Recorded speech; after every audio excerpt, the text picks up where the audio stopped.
Nerds International proudly presents Downtown Chicago. I'm sitting in this crummy bar and this broad walks up and she says, "This is bonus content, and it will not affect the scheduling of your usual 3T RPG broadcasts." Welcome everyone to this bonus episode of the 3T RPG podcast. Today I've got a very special guest. He's from the Murder Hobo Show. Hello, Gary. Hello, Harrison. Thank you for the wonderful introduction. You are such a lovely English chap. Sorry, was I supposed to read that part right now? So I've known Gary for about, 4 years now? This is the first time I've invited you onto the podcast. Wow. I take back what I just said. Sorry, man. Look, I meant to send you an invite earlier. It must have got lost in the mail. Somebody is floating in the middle of the ocean between us? Yeah, that's about right.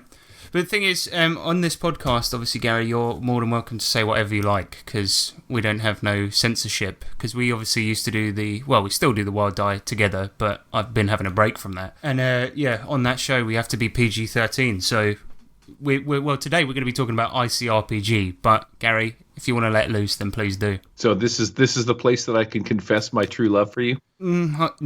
No, all right, forget everything I just said. Forget everything I just said. Don't ever say anything. No, fact do. Right, so today we are talking about ICRPG, Gary's podcast, the Motor Hobo Show. He used to do a section all about that, but he talks about it all the time. And obviously on your show you have a YouTube channel where you do tutorials for what is it called? Virtual Tabletop. Tabletop Simulator. That's the one. But I've played in ICRPG games with you before, and they were awesome. So basically, I've invited you on to talk about ICRPG, Index Card RPG. Why is it good? What does it do? Can it be used as a wall insulation? All those questions are going to be answered today. Isn't that right? I hope so, especially the wall insulation one. Magic missile. I'm out of mana. So let's start at the beginning then. What is ICRPG? Why does it have that name? Well, I can't really say why it has that name, but what I can tell you is that it actually does come. Actually, let me rephrase that. I think I can. I think the reason it's called Index Card RPG is because the idea behind it was they were looking for a system simple enough that you could put it on an index card. And I'm pretty sure that's sort of the premise behind it. Now, a lot of people will know, like if you were to order this on Drive-Thru RPG, that it's going to come with index card size images. And that could also have something to do with it. You get, I think there's, man, I couldn't even tell you. There's probably, no, actually, I can't tell you. See, there's things that I know that I don't know that I know. Each one of the volumes, there's 2 fantasies and there is a sci-fi, and now there's even a Western one. And each one of these volumes comes with 100 images. And you could take these images just like a deck of cards. Once you print them out and cut them up, everything's print and play.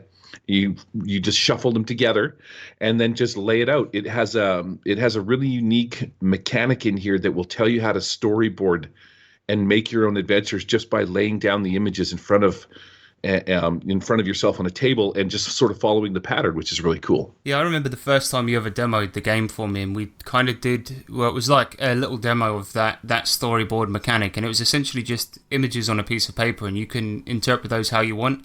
And it gives you this like guide of where you need to go. Like if the players go left, then they end up at this card. If they go right, they end up at this card. But they always resolve on the same one. And I remember you put down a picture of a fire. And then it was like, okay, you're at the pub. You're sitting around a fire. And then you pulled out the next card and it happened to be a chicken. And you're like, then your chicken gets served. And I remember it was like, it flowed really well. But yeah, so that's one way of playing it. But does it have to be played that way? Yeah, essentially it's a do-it-yourself sort of toolkit. Hanker and Furnail, the guy that wrote it, Brandish Gilhelm, basically created this book, taking things that he likes using in his games and sort of just pieced together this quick and easy, simple system. I've always said that I've read out of the however many pages is in this book, 300 and 200 and something. I made it to page 72 before I realized I never had to read this book again. Once I read the manual and I realized what he was getting at and the simplicity of the system, it's the cool part about this system. And one of my favorite parts is you don't have to pick the book up again to play it. You'll never find yourself looking for a rule or any of that kind of stuff because it's that easy. That's a good point, actually. So, speaking of the system, what type of system is it? How does that work? Because you said it can do Western, sci-fi, and fantasy, and we'll get onto that later. But as for the system, you're saying it's so simple, you never need to pick up the book once you've read it once. So how does it work? If I was a layperson. So, you want to play some ICRPG. This is how you go about doing it. Character creation is as simple as starting with an image or an idea as to what it is that you want to play. Excuse me. Once you've got that image or that idea in mind, you have 6 points that you can put into any one of your basic Dungeons and Dragons stats: strength, wisdom, intelligence, charisma, dexterity. You know what I mean? You've got your basic D&D if you're familiar with Dungeons and Dragons, you'll be familiar with this. All you do is put points into each one of those stats, but you also have basic effort, weapon effort, magic effort, and what's called ultimate. So there's 4 other stats, and you have an armor class that starts with a base of 10. Like, there's very few things. So when you say you start off with those 6 points, and this is something I actually want to ask you live on air to clarify for myself, you can spend those in the attributes like strength, dex, con, all of that shite, right? But you can also put it into your armor and weapons, is that right? Yes, yeah, you can put those 6 points into anything. So if you wanted to make a tank-heavy sort of character, you would choose probably like Constitution so that you can get your hit points up. You would choose something like Strength because most tanks are going to be sort of melee-oriented. Or you could put it into your basic armor and change your 10 to, whatever it is. You could put all of your points in 10. You're free to do whatever you want and place them wherever you want. You want to make a damaging character. Say you wanted to make a damaging archer. Dexterity would be sort of your primary skill, or weapon effort, for example, would be where you would put your points and you just split them up between decks. Now, remember, when you're playing Dungeons and Dragons and you do your typical 3d6 or 4d6 roll, you're using the main attributes up to like 18.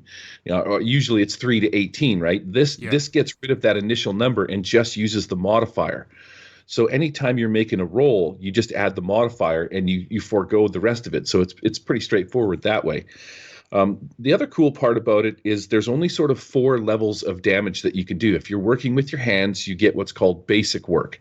That's if you don't have a tool. So if you're just going to try to punch a door, your basic effort is 4. So you roll a d4. If you have a weapon, it's d6. If you have a magic or you're casting spells, it's d8. And if you roll a 20, rather than roll damage twice, you get this cool thing that he put in here called ultimate effort. And that's a d12 that you get to add on to whatever it is that you're doing. So let's say you want to smash down the door and you successfully hit the door, which I wouldn't even make you roll because it's a door. You roll a 20, I guess, and then you would add your basic, which is your D4 plus your D12. I guess a door is a bad example, eh? You want to punch a troll in the face. You want to murder hobo somebody, you're going to punch the guy that owns the cabbage cart square in the melon and steal his cabbages. Roll to hit him. On a 20, you add ultimate, which is pretty neat. And other than that, there's really not much to actually creating a character. It's a simple, basic D20 sort of system. You roll the 20-sided die to determine whether or not you succeed or fail. And then any weapon that you have in game is all D6. So you never have to look up how much damage does this sword do? How much damage does this gun do? How much damage does my laser blaster or my chainsaw do? It's all D6, which is, it's super simple. When I told this to my group about the weapons, originally they were kind of like, fuck this game. But I actually think it's a good thing because A, you can level up at the beginning if you want to put points into your weapon effort.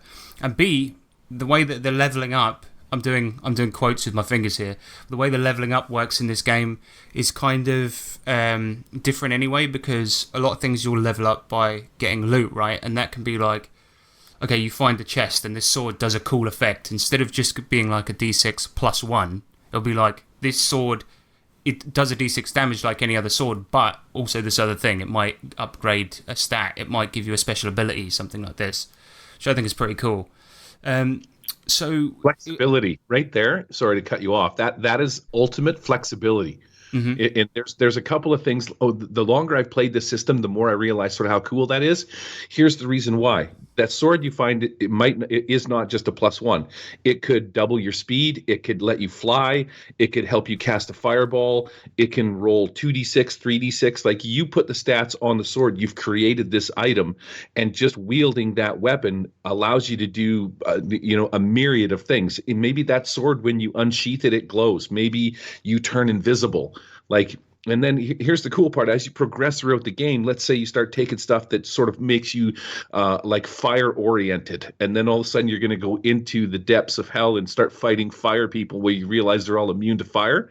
You can just leave all your gear at home and start trying to find frozen or frost stuff. And so you're not pigeonholing yourself into a tree that says you're a fire mage and becoming useless. It's cool that way. Yeah, I like that a lot. But the thing is, when you level up as well, there is one other thing, milestones. Can you tell us about milestones? Yeah, milestones are basically skills and abilities that you get that can't be taken away, unlike magic items, which in ICRPG will break, or you could lose, or somebody could steal them. Milestones would be things like you could get what they call a heart, and a heart is 10 hit points. So you can't really take that away from somebody. Or you'll get a special ability, like a cool milestone. One of the ones that I really like is a speed quiver, or like a rapid fire quiver for an archer. And if you roll over, I believe it's 13, it was lowered. If you roll over that, you get to fire again. So if you keep rolling over 13, you're continuously firing this. All of a sudden, you become Hawkeye with this one simple artifact. Yeah, I remember in the short campaign that we played, I was a mage, and I was just looking up in the book, because I remember I picked the shield crystal as one of my milestones, and it was like, now you can't get hit by ranged attacks, which was amazing. Yeah, right up until it gets stolen or it gets broken or something like that. But you walked through the town. I can't remember what it was called, Norberg. You walk through the town of Norberg, through the marketplace, and because we use what's called a threats and treats die, a threats, treats, and timer, which is a D4, and as the game circles around, you every time it comes back to the DM, you turn that one down. So basically, every 4 rounds, a thing can happen that can be a threat, like something negative, or it can be a treat, something positive. Well, that happened to land on you guys as you were going through the marketplace, and the premise of what the threat was that I made you roll to notice whether or not something had been lifted off of your person. A bunch of little kids or whatever had sort of strolled through the market and they had stolen your thing. So I didn't tell you what it was, but I did manage to get that back off of you. So it would have been cool to see you standing there the next time a missile comes in. You're like, ah, and then dunk right in the head. Yeah, that would have been funny, man. I remember I had a pretty cool item, because the thing is, we'll get onto the timer thing in a minute, but essentially, whenever you kind of come up to a chest, or maybe you kill a monster and the DM wants there to be loot, you've got like a bunch of different loot tables. So your character kind of levels up by getting all this loot, but you've got things like, shabby loot, epic loot, cursed loot. Those are the fantasy ones, and then there's like a sci-fi table as well. And for the Western one, which is Ghost Mountain, is it called? Mm-hmm. Yep. Yeah, and it's pretty awesome, because I remember I don't know if it was shabby or epic or whatever, but I had a heart that was like, I could hold it up and people would run in fear. And I remember we were doing like a stealth section through the town trying to get to this place, and I just held the heart up. These 2 guys were like, "Hey, you shouldn't be here," and I held it up, and they went, "Okay, carry on." Yeah, what was that thing? Was it like a way to persuade somebody to do something? It was I can't remember what it was called, but it's like a fear heart or something like this, and it was just like this big pulsing heart. It was like pretty gross. But the obviously we talked just a second ago about us rolling to see if we got robbed, and this game does like it's an interesting way of doing difficulty. Obviously, when you have D&D, the GM sets the difficulty depending on any task. But in ICRPG, it's very different. How is that, Gary? Well, let me tell you how that is, Harrison. Thanks, mate. So anytime you're in a situation there, or something is about to happen, or let's use the basic trope of goblins. You're in a goblin battle. You're walking through a cave. It's dark. It's murky. It's dungeony. That would be called the scene. And so you would set the scene number for that sort of encounter. Let's say that you're just going through the dungeon. You set the scene at 10.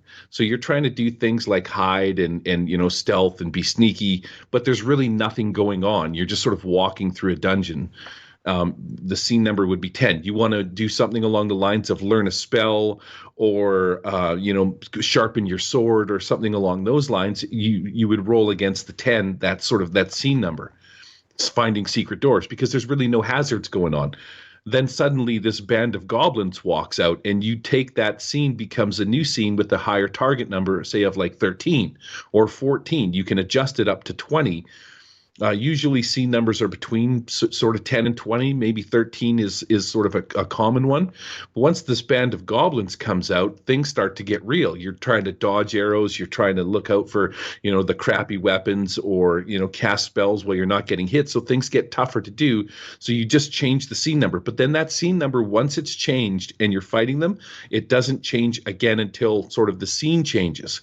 Mm-hmm. Now, the cool part about this is that scene number allows the player to see whether or not they've succeeded immediately. What I've noticed in some of the new games that I'm doing as a game master, I'm trying to let go of the part where I explain what has happened when you succeed or fail. With a target number of 13, for example, I had Matt in my game, Matt Stark. We were fighting the Shadow Lasher, which is like a shadowy sort of wolf dog with this long tail, and it has two abilities. It can pounce, so it leaps. It gets 2 attacks per turn. It leaps, and on a success, it pins you down. Once you're pinned, or if you get pinned, it can then either bite you, or sorry, let me rephrase that. It can bite you, if you're pinned, it can hit you with its tail, which is this long, sharp barb kind of a deal, right? Matt's fighting it, and he wants to throw his spear at it. As it leaps off him and attacks another player, he goes to throw his spear.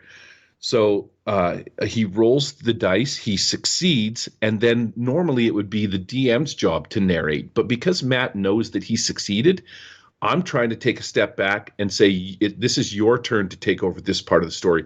You explain to me what happens when you throw the spear.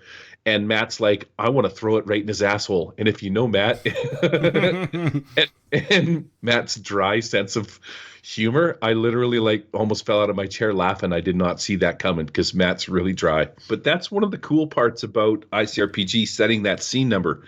When the players, because it's on the table and in front of the players all the time, they know whether or not they succeeded or failed, and they can narrate without asking the game master whether or not they passed or failed. It eliminates that step. Did I succeed? The target number's right there. You know if you did. Just tell me what happens. You roll the dice and explain based on whether you succeeded or failed, what happens. It's cool like that. And the cool thing is there's a really simple system for adjusting the difficulty on the fly, because obviously everything you do in the scene isn't going to be exactly the same, but you've got hard and easy rolls as well. Yeah. If it's easy, it's a -3, and if it's hard, it's a +3 to your roll. Or am I wrong about that? Nope, that's exactly what it is. And it's just that simple.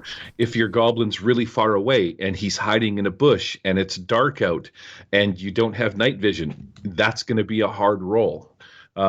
You're trying to pick somebody's pocket, but you have one of your friends actually talking to the guy, so he's distracted, maybe showing him a magic card or doing a little magic trick or something, and then you sneak in behind him to pocket the key off the jailer guy. That would be an easy roll because the guy's totally distracted. And it's just simple things like that, which make that roll, 15%, I guess, harder or easier. Yeah, I like that a lot. I find that one of the things that I really want to do mostly in RPGs nowadays, because I'm running out of patience, things like Savage Worlds, where more often than not, you're dealing either in a -2 or a -4 if something's more difficult to do, right? But you always need to hit a 4 to succeed. And I like those types of things because, as you say, players, they always know if they've succeeded or not, and you can just get on with playing the game rather than them waiting for you to come up with something or whatever. Additionally, though, you mentioned the timer earlier as well, right? Tell me about the timer. What's the dizzle? Okay, so in order to keep things interesting and based on turn order, we should talk about turn order at the same time. There is no initiative. There's no dealing of the cards. There's no rolling of the dice. There's none of that. Essentially, the game master sits at the head of the table, and depending on where you as a team decide that you want to go, you sit at the table and we just go around in circles. This has been one of the harder things for people to wrap their head around, but it's simple and beautiful for a couple of reasons. Everybody gets to go. There's no spotlighting by boisterous players that are going to everybody follows. Everybody gets a chance to participate in the story and drive the story in whatever direction it goes. So as it progresses around, every time it comes back to the game master, you take a D4 and you just turn it. So you would roll it at the beginning and let's say it lands on 4. After the game goes around 4 times and it comes back to the game master, it lands on 1. When that happens, you're either going to treat your players or you're going to cast a threat. So here's an example. Back to the goblins in a cave. You're going around, you're fighting these goblins. Maybe they're across a cavern or something like that, and you've got to cross this chasm or something. So and we roll a 4. The timer comes around, bam, it lands on the 1, and a threat is about to happen. You could have something along the lines of a rock slide. Everybody roll dexterity to avoid the rocks falling on your head from above. Maybe one of the goblins throws like a stick of dynamite and you all have to jump out of the way. Or maybe another band of goblins pops out and they shoot like a whole swarm of arrows or something along those lines. Or you could treat them. You could say that some other monster has come along and maybe temporarily scared them off or something along those lines. Or perhaps they find a thing or get some kind of reprieve or something along those lines. But yeah, it's a neat thing that adds a little bit of a sort of what's the word? Not suspense, I guess, but suspense, anticipation, those sort of things, and it keeps you as a game master on your toes and always sort of thinking about what can I do to make this plain in a box combat a little more exciting. Every couple of turns, and then you roll it, and if it lands on a 1, you got to do it again next round. So answer me this: do you roll that out in the open then, so the players know that something's going to happen in 3 turns? Oh yeah, absolutely. Whatever it lands on, yeah, it could be good or bad, but whatever it lands on, every time it comes back to the game master, you just turn it down one more notch until it gets down to 1, and then bam, surprise, something happens. And the mechanic where you have to go around the table, right? And instead of initiative, you just go around the table in a circle. One thing I did like about that was the fact that it did create a little bit of atmosphere, because even in like mundane scenes, let's say you're at a pub, everyone's describing what they're doing, and you kind of get the measure of a character by how they're acting in like a normal situation, I guess, which I think is kind of cool. But I have to admit, aside from in battles, it's the one mechanic I didn't use when I ran this game, because I think we tried it for about half an hour and my players hated it because they were just like, we were going around like the people during like, I can't even remember what the scene was, but I think they were just talking on the spaceship. So are you supposed to use it for everything or just combat?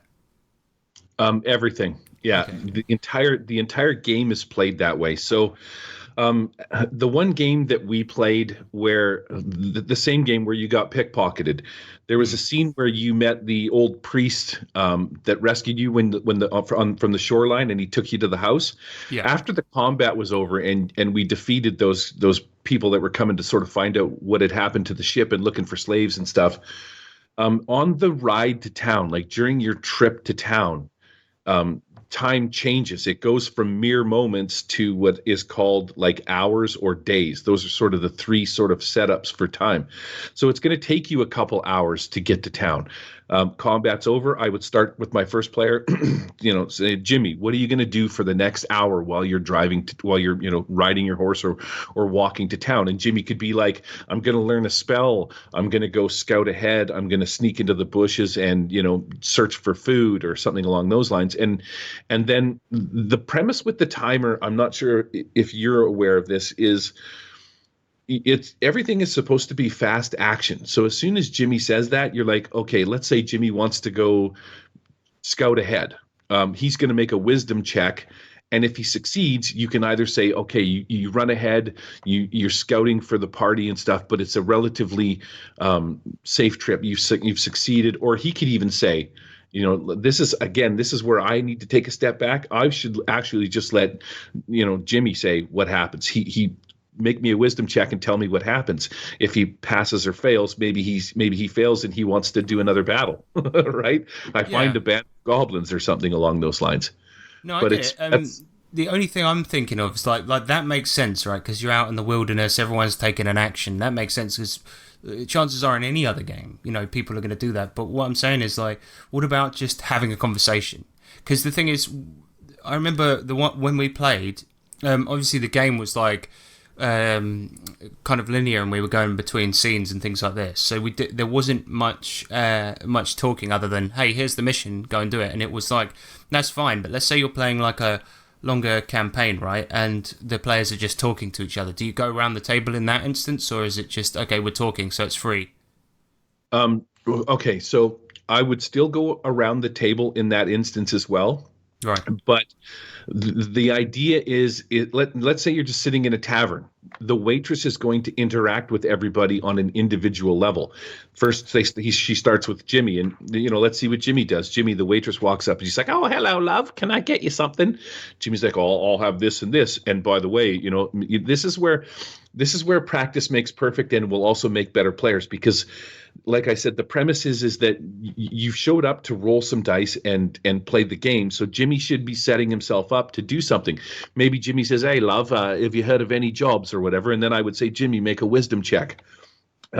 Whether or not he succeeds, and basically she's like, "Oh, there's a board outside," or she's like, "No, I haven't heard of anything," right? And then that's Jimmy's turn. Then we go on to the next guy, Tommy. Tommy, what are you doing while you're in the bar? He's like, "Oh, I'm gonna sneak around, order myself a drink, and I'm gonna sort of mingle with the people and maybe try and pick some pockets." Okay, give me a dexterity check and let's see if you succeed. Maybe that starts a fight. Right? Maybe he fails, starts to fight, and then once he's in fight mode, he's looking around with a panic look in his face, and you go to Billy, and Billy's like, "Oh shit, a fight's about to break out." Billy wants to stand up and try and quell the crowd, or maybe he wants to join in the fray. Depending on what he's going to do, you would make him immediately roll, and then it's sort of just like each person should be able to carry the story on so that the next person can pick it up and sort of roll with it. Is the way I sort of see how it should work. So I'm assuming it took like a bit of adjustment before you were able to like hit that mechanic off perfectly. It's been a lot of practice, yes, but it's actually getting really good. I play Sunday mornings with Matt and a few other guys, and it's getting better. It's getting to the point now where I'm like, I stop myself if I start to sort of interject, and I step back and I'm like, "You explain what happened," and we just sort of go from there, which is pretty neat. But it does take a little bit of practice and a little bit of getting used to. But also, you can speak out at any time. It's just you can't really make an action. So let's say Billy's picking pockets and he's sort of starting a fight. One of the guys that's there maybe doesn't want to get into a fight, and he could basically just stand up and say, "Billy, get over here, calm yourself, friend," or something along those lines, and essentially just tell Billy that in that single sort of sentence that he's not looking to start a fight. Like, let's not do this. Maybe it's Johnny's turn, and you're walking down this cave, and there's a passage that goes left or right.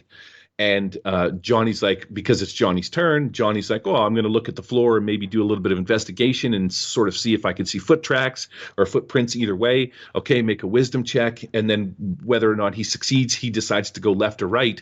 That doesn't stop another player in the party from putting his hand on their shoulder and say, "I think, friend, that we should go this way, or we should take a group, make a group decision," and that sways the vote. So you can still speak up sort of out of turn, but it is essentially his turn to sort of, make the story happen, if that makes sense. I see exactly what you mean, yeah. So it's sort of like that person can just quickly chime in, but the spotlight is not on them. They don't do an action. But if they wanted to perhaps calm the fight down, they'd have to wait their turn. Exactly, yeah. That makes sense. Exactly. Yeah, it's like you can pipe up and say some things and sort of help steer the story a little bit. You're like, maybe I don't know how to, I guess, to best explain it. Maybe you pick your cell phone up and you're looking at your cell phone, and then your wife grabs the steering wheel because you're swerving off the road, kind of a thing. It's sort of that scenario, right? Like, Well, the Penguins have made it, and they're going up against the Golden Knight. Interesting. The Penguins have outflanked the Golden Knight. They're pushing in with a rear attack. He is now caught both sides. Classic pincer maneuver, just the way the World War II soldiers were done in. But one of the things as well that I really, really liked from this game, which it simplifies everything. As you say, like, a lot of this game is all about streamlining in a way that kind of makes sense. And there's one thing, the way that hit points work, or wounds, or whatever you want to call it, is quite interesting with the heart system. Do you want to explain that to our dear listeners? Sure. This is the one part about the game that I find a little bit of frustration with, because I really prefer the Savage Worlds way of dealing with things, as in wounds. Yeah. But essentially, 1 heart equals 10 hit points. So when you start the game off, you start with 1 heart, which basically means that you just have 10 hit points. You can take a milestone and get a heart stone, which basically is, it's a magic crystal, I guess, or something along those lines, and you press it into yourself. However you want to decide or describe how it happens, you basically get another 10 hit points. It's kind of like a level up, right? Yeah. Everything works that way, and it has a maximum too. So the toughest monsters in game will have 5 hearts. That's as many as you can get. And the reason is because combats can have a tendency to drag on inside of Dungeons and Dragons. You know what I mean? Like, they can, in especially tactical combat and whatnot. So they take a long time. So you want to limit the actual amount. But those, because they're limited to, like, say 5 hearts or 50 hit points, remember, you're only doing 6 at a low level. So if you're fighting a goblin and a goblin has 1 heart and the most you can do is 6 plus your modifiers, you're never going to be able to kill the goblin in one swing, but it could be dead in 2 until you get some cool magic items that might light it on fire or do another thing as it progresses and stuff like that. So, but yeah. The thing is, I actually liked it because I do agree with you on that point about how the heart system, it can feel sometimes like an attrition type game, because what I like about Savage Worlds or DCC or something like that is that often the damage you're dealing with means that people can be taken out in one hit, and I actually think that's important, especially for like really low, like the mooks and the grunts, you know what I mean? But I liked it because the one thing, and I use this in pretty much all my games now, is they have, if there's something that's giant or a vehicle, then it has chunks, and the hearts mean exactly the same thing as they do for a door or a part of a vehicle as they do for a monster, which means, like, okay, this is a half a heart door, so a player immediately knows that's probably a crummy door and I can smash through it in a couple of hits, which I think is kind of cool. But yeah, I do get you, like, sometimes if you get a 10 hit point monster, if people are swinging with a 6, unless they're extremely lucky, they're not going to kill it in 2 hits. I think my problem with it is that mathematically it's weird, because when you're looking at a goblin that's a 1 heart monster and it's 1, you're dealing with the number 1. It is a 1 heart, 1 monster. And then when you hit it, all of a sudden you're like, it's now become 6. Not 6 hearts, but now it has 6 hit points because you only did 4. So you go from 1 to 6, and and it's just like, it feels weird in a linear progression. What I would like to have seen, if I may throw out my suggestion, is the only way that you can kill it is by doing more than 1 heart's worth of damage, like, which is 10. Let's say a heart is equal to 10 hit points. The only way you can kill that goblin is by doing more than 10 hit points, maybe in a round as it goes around the table, or in a single shot. But let's take soak out of the equation, where you can't actually absorb the damage. So in order to take the goblin out, you actually maybe have to get lucky or have a, those, I don't know, something along those lines, where you're not breaking 10 down into smaller segments, which I think, or 1 becomes 10, but other than that, it still is a hit point attrition system. And that kind of cool stuff applies across the board for things like knocking a door down. You could put 1 heart on a door or 1 heart on a lock, and while you're in combat fighting a bunch of, a troll or something like that, and one guy's trying to pick the lock to this door so that you can get through it, that also adds another cool element to the battle scene. So your thief, in order to pick the lock, has like thieves' tools, which would give him a 6. You would consider that a weapon or a tool. and he's picking the lock or whatever, and he succeeds his dexterity check, which is based on the scene of the room. And then once he succeeds, he rolls his effort, which is a d6. Let's say he's got magic tools that allow him to roll double effort. Now there's a good chance he could pick that lock in a single swipe, which adds another cool element other than you just succeed, you pick the lock, let's move on. It gives the thief the that ability to adjust his character a little more fine-tunedly, I guess, would be the sort of the way. Yeah, I found that actually it worked out kind of cool with the hearts on inanimate objects and things like this when we played, because we used the sci-fi setting Warp Shell, and it was pretty funny because there would be times where there's a battle going on, but then they can be occupied with something during the battle while it's going on. It doesn't necessarily have to be, like you say, the thief rolls once to unlock the door. They really have to put the work in, which actually feels kind of cool because there's this big fight going on, and all the while this guy's trying to score big numbers on a door and things like this. It was really cool. And yeah, the chunks thing with the hearts on different parts of a vehicle was just epic, because they had a space fighter type plane thing, and they were going up against these gigantic things, and all you have to do for that is go, okay, this bit's got 1 heart, this bit's got 2, this bit's got 1, and they were flying around to different parts. People were trying to fight off other things, and while those guys were trying to break into the mothership, and it really was so quick to do, which I thought was awesome. And yeah, that should be in every game, I think. That's the cool part about ICRPG. Like, the mechanics for it are sort of universal, like Savage Worlds. Inside, this game has been out for maybe a year or 2 years, I think, maybe 2 or 3 years. I'm not quite sure, maybe 2 years. But since it's come out, it comes with a fantasy setting. It comes with a sci-fi setting. He did, in the World's book, Ghost Mountain. So now you've got a Western setting. If you go on to some of the boards, there's a pirate setting that you can get. There is like a special ops military kind of setting, like Rainbow Six. Yeah. Somebody's done a setting for that. He's come out with Blood and Snow, which is you play like cavemen and stuff like that, trying to survive in the wilderness kind of a deal. So there's that setting. But and then if you look at what people have done with porting in other systems and stuff like that, or other genres or settings and whatnot, like Fallout or just creating their own stuff. Holy crap, because of the simplicity of the system, there is probably like 15 to 20 different settings that you could play in. It's become quite popular. One of the cool parts that I really like about Warp Shell being the sci-fi setting is the Force Shield module. I don't know if you ever played with this, but I played with one of my players had it as a tank. And what it does is it allows you to ignore any damage of 4 or less. So anytime you get hit, boom, the shield pops up and absorbs up to 4 points of it, which is pretty cool. How tanky does that make your cool tank? Yeah, we had, because the setting that we were playing, it was Warp Shell, where we were using the Warp Shell stuff, but it was essentially just a rip-off of Mass Effect. And all I really had to do was just rename the classes available in the book, and that was it. It was done. But the funny thing is we had James, who was playing a Krogan. They're basically these gigantic, like frog-like tanks, and he had that. And it was funny because the whole game, nobody did any damage to him because he was just lucky not to have got anything above a 5. And they keep on trying to hit him, and then one point, I think that it was like, it might have been that somebody got ultimate effort, and then boom, he was dead instantly.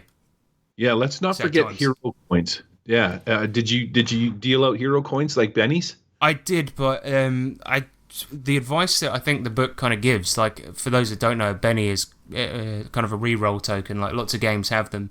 In this, you have hero coins. It works kind of different, but the advice I saw in the book, it said you have to give out hero coins when something truly spectacular is done, and it's not as quick as giving out bennies in, like, Savage Worlds, for example. Is that right? Yeah, I started giving them out a little more frequently. Then, I think I gave out 2 or 3 when I was playing in my Sunday games, but the mechanic behind it is back to the ultimate dice. You have basically your 4, you have your D4, your 6, your 8, and your 12. Those are your damage, and 12 is ultimate. So what a hero coin is it allows you to cash in this hero coin and roll ultimate. Now, you don't actually just roll ultimate, but you roll it and add it on to whatever it is you already rolled, so that increases your chance of succeeding. It comes in super handy. You go back to the thief trying to pick the door, and your party's getting smashed by this troll. He's like, I want to use my hero coin or my hero token so that he can not only roll his D6, but he gets to roll his D12 and add it to the total to increase the effort that he puts into that one heart lock. Which makes for like a very heroic sort of feel to it. He's like, I'm really trying to, work this lock, and he's like, and he cashes in his hero coin, cha-ching, but maybe he duffs it and rolls a 1, and Yep. Right. It's cool. It allows you to add a D12 to any roll. You add it on top of, whether it's an attack or it's damage or I guess effort is what it's called, on any one of those things. So in a pinch you can cash that in. Maybe you only need to roll a 1 to make that hit a success. And I find that actually giving them more than one hero token made for some really interesting play, and watching the players decide where they felt they needed to pull off this sort of heroic action is becoming a little more fun for me in my games. Yeah, because I liked that a lot, and I found it a tiny tad strange that they said, to give them out on kind of rare occasions. Because when I basically played a 2-shot on a sci-fi game, and I ran one, I should say, and it was really fun. But I think for shorter games, I think it would be absolutely okay to deal it out like candy. Well, not like candy, but a little bit like candy. I was going to say, one of the things that we haven't touched on, because we've nearly actually gone over everything you need to play the game, and it is really that simple.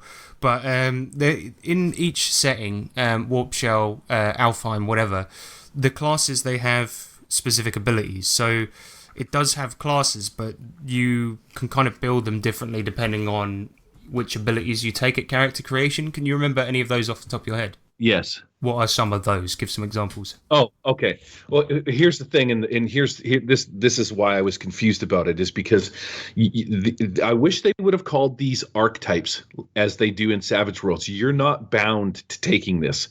If you want to take, these are just recommendations, because this is really like a do-it-yourself sort of system and whatnot. So you're not bound to, let's say, if you wanted to take the tank class, there's nothing to stop. This is for the Warp Shell class, for example, your recommended gear might be a Ring of Might, which is going to give you an increase in strength. A Common Shield just allows you to add 1 point to your armor class. So your armor class would still be 10, but because you're making a tanky character, they recommend taking extra armor. Extra armor could be a helmet, could be a chest plate, could be leggings, and each one of those is going to give you +1, up to however many points. Plus you could put armor in it. So you could, quite honestly, you could start off with like a 19 armor class right out of the gate. Duranium Blade and a Blast Rifle. Both of them do D6 because that's weapon damage. One of them you could shoot over range. The other one you got to be up close. The starter reward for the tank is the Force Shield that I was talking about, which ignores any damage of 4 or less. But that is just recommendations. If you wanted to, for example, take like a broadsword and not have a shield, you're welcome to do that. And if you skim through some of the other ones, you could take things like what is this one? Targeting lasers. So on a weapon attempt of 18 plus, you do ultimate effort. What that means is you could put that targeting laser on your blast rifle as a tank. When you pull your blast rifle out, you're actually, and you roll over 18, you get to do a D12 instead of a D6 as long as you get over 18. Now that 18 is modified, remember, so if you put points into your shooting or your dexterity as a tank, let's say you get +3, the target number is a 13. You've got +3 from your dexterity. That makes that target number sort of a 10, or you get +3 to your roll. And you roll over an 18, you're automatically doing D12. And you can choose from any class, Harrison. I didn't know that at all. That was one of the things that confused me, because I think this is a really open system, and I thought that's the one thing holding it back. So if, say for example, like the milestone rewards, it says that they're specific to each class, right? But you're saying like that's just kind of a recommendation. If say I started as a tank and I felt actually I'm enjoying stealth more, I could pick the one from the ghost class, for example, and just be like, yeah, you know what, I want the smoke capsule. Yep. That's These cool. they're just recommendations. The reason that they're listed under it is because they're like, let's say you take the Guardian ones, they're tanky, right? Hmm. The milestone reward for the fantasy tank would be a battle standard. Allies fighting next to you gain +2 armor. That sort of helps everybody out, but it kind of makes you like a little.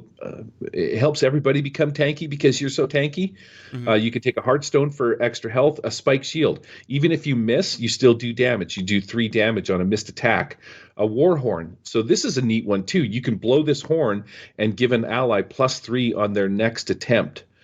Skin of Amber Gar, you can consume to be immune to damage for 3 rounds. So you don't take any damage. Or Sweet. Guardian's Boots.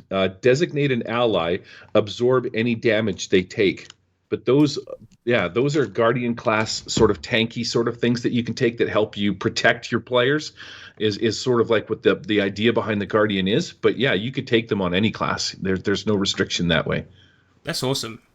Well, it sounds pretty decent, and I've played, I've run 2 games and maybe played in 3, something like this, and every time I played it, I've had an absolute blast. And I think that I'm not sure why, but apparently the Hankerin who wrote this doesn't like the term OSR, but I think it would work really well, as he mentioned once that it was like a toolkit, and if you're playing an OSR game, all of this would slip right in. Same goes for D&D, whatever, you could use all of this stuff. Especially, the one thing that I really liked and ported over was, as I mentioned earlier, the random tables. They're useful in any game, as long as it's, one of those genres, but still, there's just so much good stuff on those tables. It's amazing. I used them in my Lamentations of the Flame Princess game. That's awesome. The monsters are simple in this game. You have goblins, gerblins, and goblins. Any of the monsters that are in the back, Gargolith, Flimes, there's flaming skulls, eye beasts. They all they're easy to read, easy to understand what they do, how they work. There's not too much as far as that goes. There's in ICRPG, because it's about running a better game and not just fighting in a box. There's a whole section on encounter, what he calls encounter archetypes, running, putting a barrier between you and your play or your monsters. There's the thing called like the tangle, where they get strapped in vines or something like that, or there's a lock, or the pinch, the kite, ambush, stuff like that. Like, it gives you cool ideas on how to make it a little more challenging and stuff like that. One of the other things too is it has a dynamic dice system. If you're playing a fighting class where you're trying to do damage and stuff like that, anytime you miss, the dynamic dice will allow you to take a d6 and up it by 1. So you go from 1 to 2 to 3, et cetera, and you add that onto your attack modifier until you hit. It works similar for the tank, where every time he takes damage, he rolls it down. When he rolls it down, he makes a Constitution check. On a success, he gets to add health back. Spellcasters, very similar. They roll, I think it's a D4 in every 4 rounds, because there's no mana. There's no level of spells and whatnot. It's all of that stuff is taken away, because it's anyways, what you do is you just roll the D4. You have a D4 timer. When it gets to 4, you either make a wisdom or intelligence check, depending on whether you're a magic user or a priest. And if you succeed or fail, if you fail, you roll it again, and that's how many rounds you can't cast it. So here's the cool part. So many things about this game I just think are fantastic. You don't have to keep track of spells. As a spellcaster, you feel ultimately powerful, because right out of the gate you can choose to cast Fire Blast, and you can do it multiple times and just blast the friggin' crap out of everybody. But then there's going to be that odd chance where you've cast so many times that you come to that D4 and you fail that, and you get no magic for, say, 4 rounds. Now it's forcing you to use your staff and your dagger, because you're like waiting for your sort of pool of mana to recharge. Ultimately, things like that are cool. The coolest thing about all of it, though, is that you don't have to use any of it. If you wanted to use cards like Savage Worlds does for rolling dice, you're free to do that. If you wanted to change the heart system to, just a straight attrition system, you're free to do that. It's literally like a do-it-yourself toolkit for how to play a game. Now, what I'm currently doing is I've gone back to Adventurers League Season 1. and I'm running that entire campaign, Season 1 Adventurers League, with ICRPG in its place because I want to sort of get that campaign feel to see how it holds up campaign style. So far, pretty good. And the more I play it, because this is probably, I want to say, maybe my 8th or 9th game that I've DM'd. The more I play it, the better it gets. And it's so fast paced. I don't have to look anything up. And really, what is a role playing game, or why do we roll dice? All we're trying to do is resolve. What's the word I'm looking for? I want to say a whatchamacallit. I'm going to say a whatchamacallit on your show. That's fine, man. That's it. That's Gary's famous saying. Every time we play with him on Tabletop Simulator, we every time he says it, we type it in the chat. I don't know if you've noticed that. No, I haven't seen it yet. It's always, you go up to the whatchamacallit, swing your whatchamacallit, and now, there's loads of whatchamacallit coming out of the thing. Right, but we roll dice to resolve a situation, and that determines the sort of the course of the story. So you don't need to have all these frickin' tricky mechanics of adding this and subtracting that and doing this, and like adding in distance, or here's a distance modifier. He's in the dark. He's at far range, and you're trying to think in your head, okay, that's going to be -2, -4, -6. You got a sort of a broken bow. Maybe your bow's fatigued, and you got to add that on, and now you're at -7 trying to hit a 4, and you got to roll. You know what I mean? It's just like D20. Here's the scene number. Make a hard roll. Done. It's very, very simple, and that stops the mechanical part of the game from slowing down the cool part of the game for me, which has become the story. Versatility across the board. We want to talk bang for your buck. I'm told I should literally be like Hank Aaron's his what's PR manager. Is there? Thanks, pal. See, whatchamacallit, you covered me. I think $16 is what you get the book for through Drive-Thru RPG, but it comes with a fantasy setting. It comes with the sci-fi setting, Warp Shell, which is also very cool. The core book is full of like monsters, your typical monsters and stuff like that. It's full of adventures. There's probably 10 or so or more different adventures. It tells you how to be a better DM by making your games a little more interesting. So it's got encounter types. It's got the story architecture, the dynamic dice, the spells, and you know what I mean? It's 200 pages of literally what I feel is pure genius for somebody that wants to run a fast action, fast paced, in everybody involved storytelling game is what it is. Everybody contributes, which I really like about it. I can't say enough things about it. It's almost become my new favorite system. Well, I think in that case, I know your podcast, the Motor Hobo Show, has just had a bit of a reboot. But the old episodes, the ones you did about ICRPG, are all available still? Yeah, everything is all available. Yeah, that reboot basically just turned me into more of a generic show like the 3T podcast because, you can only really sit here and be like a blubbering idiot about a system for so many episodes. And it's like, okay, we get it. We get you like the RPG. I like those episodes. The thing is, your podcast is so entertaining. I listen to all the Rifts ones, and I've never even played it. Well, I played it once and it wasn't very good, but the point is that if you think this system, dear listener, sounds interesting, go and listen to Gary's podcast, and you'll have a good time. It's Gary and Victor gushing about this system, but they do teach you stuff too, which is awesome, and how to play it, how to use certain systems better. Yeah, it's really, really, really entertaining, and I think the game's fucking awesome, even though some of our peers think it's shite. The funny part is anytime they say a thing, the people that we hang with, I don't know if I've told you this, but I've told them this. Anytime they say a negative thing about ICRPG, it just makes me realize that they're just idiots that don't understand the system because they've either said it wrong, understand it wrong, or think that it doesn't work the way that it does. And it just makes them look dumb when they say it, like the board game. They're like, oh, it's like a board game because you go around in a circle. Well, there's so many bonuses to doing that. Like, look at stupid Genesis's initiative system, Jamie Pearson. You cut that piece. No, that's staying in. But no, I do agree. In comparison to Genesis's, even saying that is annoying. But their initiative system is fucking terrible. Like, it really is. Just actually, it's pretty cool, but it takes way too fucking long. It is cool. It's gimmicky. It's cool, but I agree. Like, you got to sit there. Everybody has to roll their dice, add their modifiers, write a number down on a card, organize the cards in a specific, order, and then everybody has to sit there and fight over who gets to go first, because you fold them into player slots, right? So you have let's say you have 4 players and you have 2 monsters. That's 6 slots of things that can go. All 4 players can go in player slot 1 or 2 if they're first, and you just get people arguing over, oh, I want to go because I want to do this cool thing, or oh, let me go because I'm going to cast Fireball before we all get in there and start blasting them. And it just becomes this great big friggin' I want to. It's really weird. I've seen it a few times, and it sort of steers me away from wanting to do that. Well, I'm playing it again when I come to visit you guys in America, so I've signed up to a game, another Genesis game.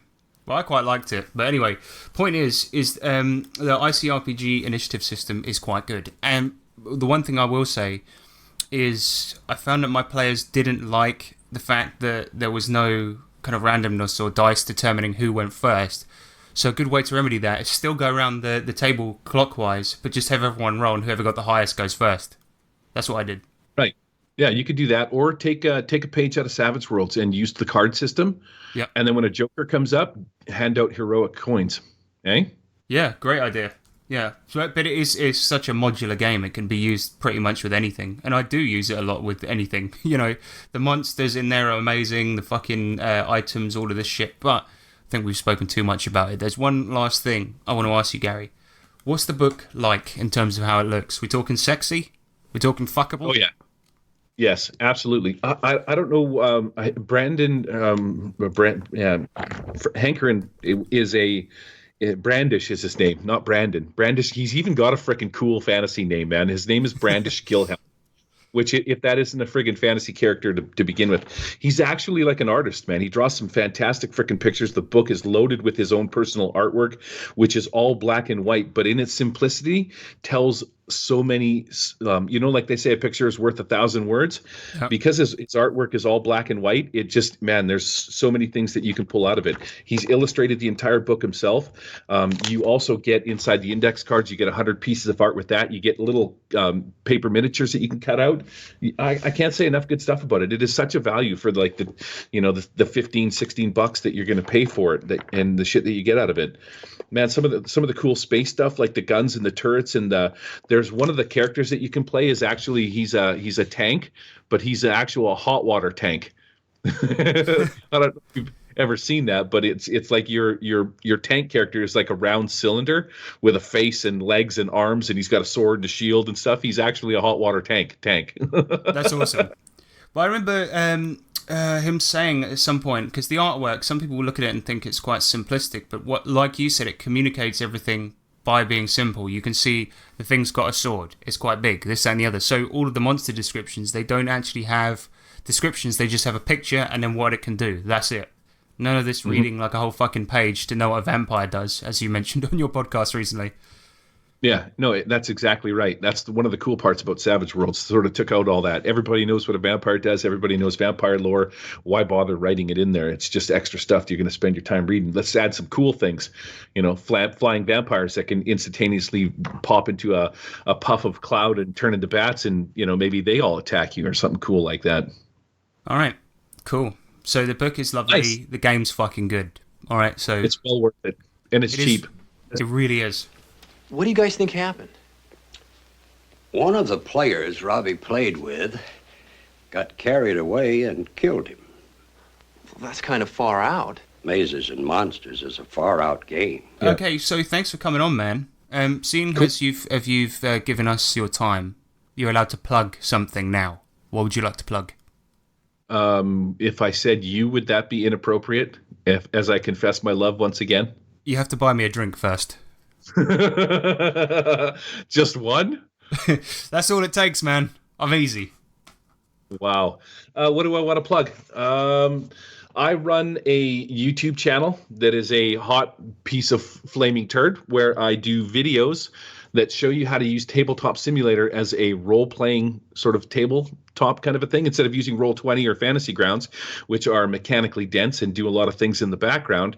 I like the simplicity of Tabletop Simulator because there is no mechanics, and I'll show you how to make some cool maps and throw things in games where you can actually play like in a virtual 3D environment, so you can have buildings and whatnot and hide behind them and get on top of them, and Yeah, cool things like that. And then my show is the Murder Hobo Show, which has just actually been revamped because I did a Savage Rifts podcast and I did a Threats, Tweets, and Timer podcast, pigeonholing myself into just being able to talk about those. And I play a lot of Dungeons and Dragons and have a lot of interest in other RPGs. I'm actually, to tell you something interesting, Brittany, my friend Brittany from the gaming store just bought Made. So guess nice. what I'll be Yes. I thought you might like that.